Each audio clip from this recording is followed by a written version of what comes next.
transporting audiences back to the 1970s with an unflinching gaze at a tragic moment in time. Honestly, this is the kind of film that belongs in classrooms. It's well directed, well acted, and most importantly, it honors history. Welcome to Ken Reviews. I'm Ken, so I'm gonna watch it so you don't have to. And this is a review for September 5.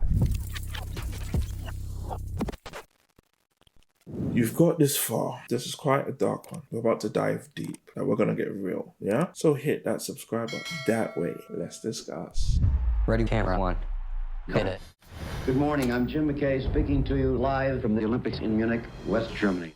Some films capture history. Others make you feel like you're living it. September 5 does both. Transporting audiences back to the 1970s with an unflinching gaze at a tragic moment in time. From the very first frame, the picture grade, its grainy, almost vintage aesthetic, just sets the tone. I was watching it on a 120-inch 4K screen in the cinema, basically. I still felt like I was staring at one of them big back TVs from back in the day. You know them TVs, the kind with dials that you have to turn with your hand, change the channel like that.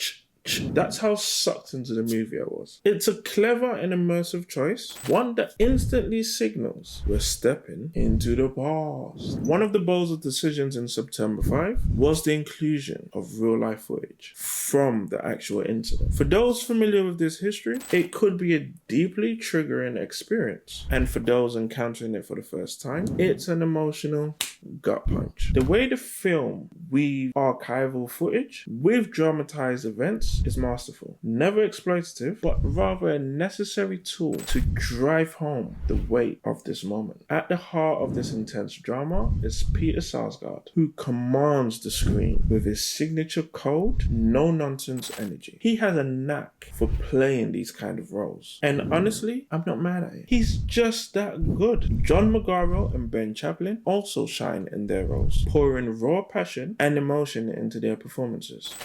Fun fact, Magaro's first ever experience on a movie set was as an extra in Steven Spielberg's Munich. With that, he brings a depth that makes his character's stake feel all too real. Despite the heaviness of the subject, the film finds moments of levity with humor used carefully and respectfully. It never detracts from the gravity of the story, but rather adds a human touch, reminding us that even in the darkest of times, people find different ways to cope. The political and emotional elements are well balanced, ensuring that no aspect of this tragedy is reduced to just a mere spectacle. Clocking in a tight runtime, September 5 moves with urgency. The ticking clock isn't just felt narratively, it's a literal part of the movie's tension, amplifying the stakes in real time. And rather than following the victims directly, the story unfolds from inside a single control room. An unusual but effective perspective that heightens the suspense. The attention to period detail is impeccable. From the massive walkie-talkies to the rotary dial phones and the retro sound of radio communications, every piece of the aesthetic feels intentional. Honestly, this is the kind of film that belongs in classrooms. It's well directed, well acted, and most importantly, it honors history with the respect it deserves. September 5 isn't just a movie, it's a reminder, a lesson, and an experience that lingers long after the credits roll. It definitely had me going to look up history just to educate myself on such a dark time. Definitely recommend you give this a watch. Respectfully. Peace and love to all the victims and their families. Were you aware of this incident before watching this film? Have you seen the other interpretation, Munich?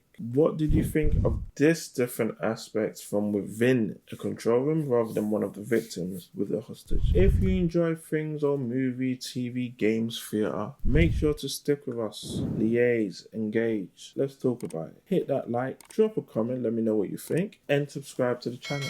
That way, with peace and love, let's discuss.